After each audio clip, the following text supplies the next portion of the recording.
అగ్రనేత రాహుల్ గాంధీకి పూణే కోర్టు సమన్లు పంపింది. యూకే పర్యటనలో వినాయక్ దామోదర్ సవార్కర్ పై రాహుల్ చేసిన వ్యాఖ్యలకు సంబంధించి పరువు నష్టం దావా కేసు నమోదైంది. ఆగస్టు 19న కోర్టు ఎదుట హాజరు కావాలని ఆదేశాలు జారీ చేసింది.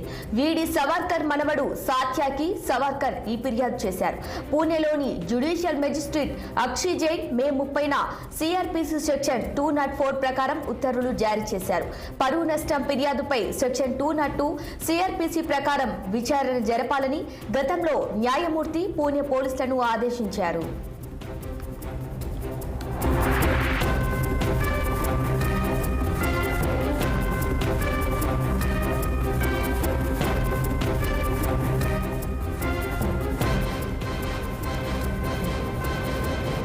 తాజాగా మే 27న పోలీసులు తన విచారణ నివేదికను న్యాయమూర్తి ముందు సమర్పించారు. అనంతరం జ్యుడిషియల్ మెజిస్ట్రేట్ ఫిర్యాదును పరిగణలోకి తీసుకొని రాహుల్ గాంధీకి వ్యతిరేకంగా ఆదేశాలు జారీ చేశారు.